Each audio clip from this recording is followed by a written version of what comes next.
Buenos dias mga amigos, mga amigas, sa aking mga followers at subscribers dito po sa aking YouTube channel. Magandang araw po sa inyong lahat. Ako po ang inyong lingkod, si Attorney Rene Bueno. Gaya nga po ng aking kinuwento kahapon tungkol sa impeachment trial, kung ano ang aasahan natin sa pagpapatuloy na paglilitis kanina sa Senado, ay yun na nga, nangyari na nga. No? Kanina sa impeachment trial, inilabas ng prosecution ang mga opisyal na resibo ng paggastos ng pondo ng bayan. At lumalabas po, ang buwis ng bayan ay hindi lang po napunta sa intelligence operations. Napunta rin ang pondo ng bayan para sa isang buong Manila Zoo at sa mga comedy bars diyan sa Circo at sa The Clown sa may Timog Avenue. Okay, so ibabahagi natin sa inyo ngayong episode na to kung paano natuklasan o paano ang pagkakatuklas sa mga bagong recipients nitong confidential funds sa Office of the Vice President. Alam nyo, matutuwa ka dito sa mga bagong pangalan na nadiskubre ng mga prosecution. Isipin nyo na lang, gamitin yung creative imagination natin. Binubuksan ng mga auditors, ng Commission on Audit, ang mga acknowledgement receipts. At syempre, ang inaasahan dyan ng mga pangalan dahil it pertains to the use of the confidential funds, yung mga confidential information. At siyempre, gumamit definitely sila ng mga intelligence officer, mga secret agents, Ang aasahan natin mga pangalan dito katulad ng mga pangalan na napanonood natin sa pelikula, katulad ng James Bond, Agent 007, ang mga pangalan yan, Sean Connery, di ba? Ay mga ganyan. O kaya Tom Cruise. Pero nakakalungkot, ang mga nahanap sa mga resibo ng Office of the Vice President, alam nyo ba kung sino? Tabi-tabi muna kayo dyan, Tabi-tabi muna, Mary Grace Piatos. Tabi-tabi muna, yung sinabisaya, Dahil may mga bagong karakter na lumabas sa mga resibo na may kaugnayan sa pag-release ng pondo ng bayan dito sa confidential funds na to. Abay, magugulat ka. Ang unang lumabas na pangalan, si Timon Andrew Pusa.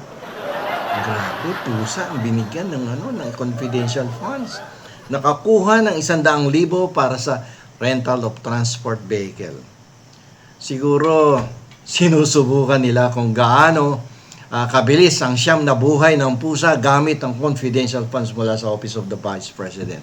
And siyempre naman, kapag ang ahente mo sa intelligence operation sa isang pusa, mabaril man yan, meron pa yang 8 buhay na natitira kasi di ba sabi nga natin, siyam ang buhay ng pusa.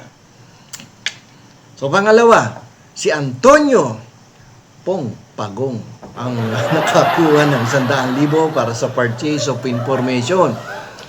Kung ang Pagong ay nagbebenta ng impormasyon sa halagang 100,000, kaya naman pala napakabagal ng investigasyon, Naka-turtle pace, ang investigasyon dahil lang nagbebenta ng intelligence information ay si Pong Pagong. Okay. Magingit-ngit ka kasi yung pangatlong nakita natin pangalan ay si Shing Ngit-Ngit. Pero sa kabila ng kanyang pagngingit-ngit, nakakolekta ng 150,000 pesos. Si Ngit-Ngit. Talo sila dito sa isa pang nakita natin. Ewan ko kung tama to, Sinuso Pibelat. Si Pelat nakakuha ng 100,000 piso. O, di ba? Nakakuha na ng 100,000, binelat pa yung ibang mga kasama niya, at dinilaan, ang kabang ng bayan. Okay, so punta tayo doon sa special disbursing officer, sa kanina doon sa trial. Kung nakita niya ba, may katanungan, may nakita mo ba na nakatanggap itong mga tao na to na binanggit ko kanina, ng pera galing sa confidential funds ng Vice Presidente. Alam niyo po ba ang sagot? Hindi ko po nakita. Wala po ako sa ground, ang sabi niya. So mga amigas, hindi lang yan kasi basta resibo. Yan ay malaking biro, no? Na binayaran niya ng taong bayan, pagkatapos sasabihin mo, hindi mo nakita kung sino yung mga pinagbigyan na yan. Pusa, pagong, belat, ngit-ngit. Wala pa dyan si Mary Grace Piatos, wala pa si Bisaya, at kung sino-sino mga nakakatawang pangalan, no? Siguro kung ganyang mga kengko, yung mga nakatanggap ng confidential funds ni Vice Presidente, siguro it's about time na tawagin na din natin yung mga komedyante doon sa Itbulaga, no? At nang medyo maging mas masaya siguro ang impeachment trial natin, no? At habang gumagawa siguro tayo ng legal analysis, tatawa dito, no? At alam nyo naman siguro, no? Ngayong araw ay kaarawan ni Senator at dating Senate President Tito Soto, no? So happy birthday kay Senator Tito Soto. At dahil kaarawan ng ating Senate President, alam niyo po may humihirit na followers ko at mga subscribers ko dito sa aking YouTube channel na dapat daw maglabas ang impeachment court ng subpoena ad testificandum. Para kanino? Para kay Alan K. ng Itbulaga at kay, sino yung isa? Jose Manalo, no? Ng Itbulaga also. Siguro isama na rin yung yung kapartner ni Jose Manalo, no? Para makumpleto na. May Itbulaga na, may The Clowns na, meron pang The Circo. Yung Circo, yung comedy bar din yan, no? Para kanino? Ba't natin patatawag yan? Hindi para sa mga karagdagang auditor or intelligence officer, kundi para kina Jose Manalo, Alan Kay at sa buong roster ng performers mula sa Clowns at Circo. Para maging, sabi ko nga kanina, para mas maging masaya at jolly ang impeachment trial. Sapagkat, kung ako to, hindi ko na itutuloy ito. Article 1 pa lang, desisyonan na yan kasi very obvious na. No, nang ginawang, puro kalokohan na yung mga pangalan na yan, no? Very obvious na. Tigil na yung Article 1 na yan, mag-decide na kayo. Pero isipin nyo, no, kung ipapatawag nga si Alan Kay, si Jose Manalo at iba pang mga komedyante dyan sa Circo at sa The Clowns Comedy Bar at nandoon sila sa Senate floor. At ang si Jose Manalo ay magsasalita. Sasabihin niya, Mr. Senate President, pwede po bang ipasapwena natin ang pusa at ang pagong? Ako po ang bahala na maghahanap sa kanila. Sa imbis na sugod bahay gang ay sugod Manila sugang kami ngayon. Diba? So, diba, merong sugod bahay portion sa Itbulaga. Gagawin nating sugod Manila portion. At ito namang Alan Kay, pag nagsalita, sasabihin nito, Your Honors, order in the court. Bago po natin i-cross-examine si Belat, pakinggan muna natin ang kanyang awitin kung sino ang kanyang binilatan. Nakuha niya yung kanyang 100,000 piso. Okay, so kidding aside, no? Napakagandang regalo kay Tito Sen at sa buong bayan kung gagawin nating mas masaya ang korte. Para ang pinakamagandang regalo ay ang matapos na ang nakakatawang palabas na ito sa impeachment trial court. Alam nyo, nakakahiya itong trial na to, no? Parang pinagdololoko tayo nitong mga nagsabit ng mga resibo nito, mahirap magsalita, no? At alam nyo, kapag kasi abogado kayo, medyo ingat kayo magsalita. Hindi tayo former journalist, no? Wala na tayo sa media, kaya pwede na tayo magsalita ng ibang nakakainis na pananalita at panglalait sa ibang tao. Okay? So ngayon, gamitin po natin ng mga ating nalalaman, ang ating kaalaman tungkol sa batas. Pag ganyan ang sitwasyon, papasabay ito sa batas natin? Siyempre, ano sagot natin dyan? Kahit hindi ka naman nag-aaral ng batas, ang madaling sagot dyan ay hindi po yan papasa. Paliwanag natin. Ngayon, seryoso tayo. Tabi muna yung katatawan. Meron po joint circular, no? Na inilabas ang COA, ang BBM, ang DILG, ang government control, ang CIDG, di ba? CIDG, right? Okay. Ang confidential funds ay dapat may suportang malinis at totoong dokumento na nagpapatunay na may totoong ginastos para sa surveillance or intelligence gathering. Yan po ang sinasabi po sa memorandum na inilabas ng iba't ibang ahensya ng ating pamahalaan. At alam niyo po ba kung ano ang nakalagay dito? Sa ilalim po ng Joint Circular, ang confidential funds ay hindi pondo para sa kwentong barbero. No? Hindi yung kwentong Manila Zoo at chicheria. Hindi pwedeng magsumite ng resibo na pirmahan ng gawa-gawang pangalan, no? O mga pangalan ng hayop. Pangalan ng hayop ng walang verifikasyon. Hindi na lang basta hayop yan. Hayop ang pumirma dyan. Ang pagtanggap ng resibo mula sa pangalang belat at pusa, ngit-ngit at pagong ay direktang paglabag sa audit compliance at malinaw na patunay ng liquidation, no? Fraud. Panloloko yan. Tungpong pagong, dito ako natatawa kasi nung bata ako may TV program na pagong. Okay. So, pag-usapan natin yung revised penal code at jurisprudence tungkol dito sa panloloko, tungkol sa fraud. Okay? Unang-unang papasok sa isipan natin dyan kapag yan ay panloloko. Ito yung tinatawag na malversation of public funds. Na-discuss na natin to in the past under Article 217 ng revised penal code. Ayon po sa mga desisyon ng Korte Suprema, gaya ng Arias versus Sandigan Bayan. Napaliwanag ko na to before. Pero ulitin natin.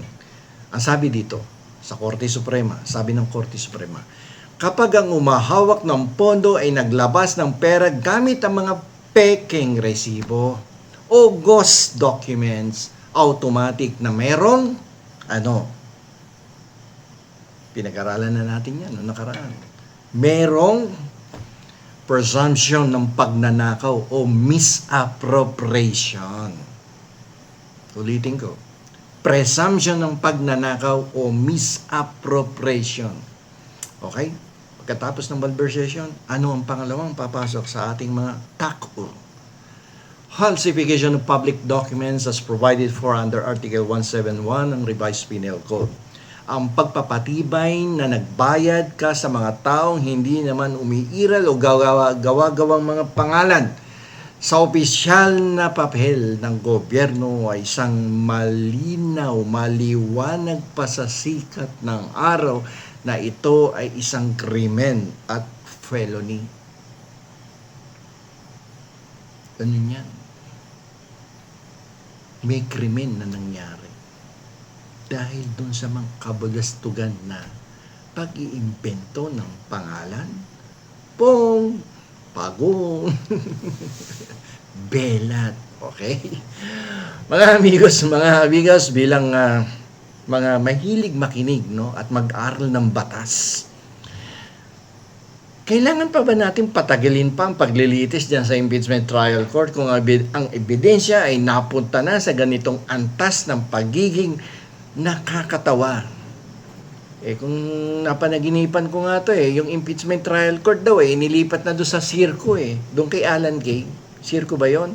O The Clowns sa Timog Avenue. Doon na daw ginaganap ang impeachment trial. Okay. naihain na ng prosecutor ang sapat na patunay sa ilalim ng Article 1. Di ba? Yung misuse of confidential funds. Tutuloy mo pa ba? Eh kung ako ang tatanungin, hindi ko na itutuloy. Article 1 pa lang, tapos na ang laban. Eh pag may bumoto ng against sa conviction niya, ewan ko na lang. Magiging kultura yan, yung pagsusumiti ng ganyang klaseng dokumento na malinaw na panloloko sa taong bayan. Alam niyo po, sa ilalim ng mabilisang pagpapasya at summary disposition, kapag malinaw at hindi maikakaila ang malaking pagkakamali, hindi na kailangan na Senate Impeachment Court na mag-aksaya pa ng karagdagang oras o panahon. Let's say 3 months, 4 months, 5 months, 6 months para sa iba pang usapin. It's going to be a waste of time, money, and effort. Maliwanag pa sa sikat ng araw yan. Article 1 pa lang, tapos na ang laban. Kapag ang pondo po ay napunta na sa pusa, napunta na kay Pong, Pagong, at kay Belat, na parang nagngingit-ngit na, singit-ngit, no? Ay, yan, gross misconduct yan, graft and corruption at betrayal of public trust sa ilalim po ng Article 11, Section 2 ng ating 1987 Constitution at yan po ay lampas-lampas na para patunayan ang pagkakamali, ang pangloloko, ang pagpapalsipika ng mga dokumento. Misappropriation, misuse of confidential funds, lahat nandyan eh. Tatapusin mo pa ba yan? Dapat nang idirekta ang trial. Magdesisyon agad sa Article 1. Kaya dapat tawagin si Juan Manalo, ay si Jose Manalo pala, at hatulan ng kaso.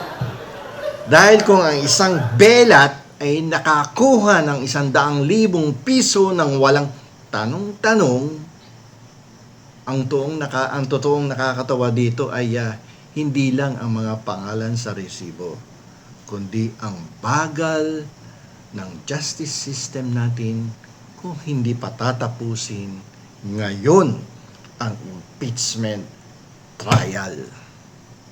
Abay, kung di nyo tatapusin yan, bebelatan kayo ni Pong, Pagong sa bagal ng usad ng paglilitis dyan sa Senado. At magngingit naman sa galit ang taong bayan sapagkat very obvious na ang panlolokong malawakan sa taong bayan. Imbis na ang taong bayan ay nasa bahay na lamang nagre-relax, nanonood ng mga mas mamagagandang pelikula sa Netflix at kumakain ng piatos sa cheese cars, by nauwi dito sa impeachment trial na nakakatawa pero nakakainis dahil malinaw na panloloko sa bayan na ginawang katatawanan ang mga paraan upang makapangnulimbat ng pera ng taong bayan. So dito na lamang po, ito po muli ang inyong lingkod, si Atty. Rene Bueno. Huwag niyo pong kalilimutan mag-like, mag-share, mag-subscribe dito sa aking YouTube channel. Mataas ang energy ko ngayon. Maraming salamat.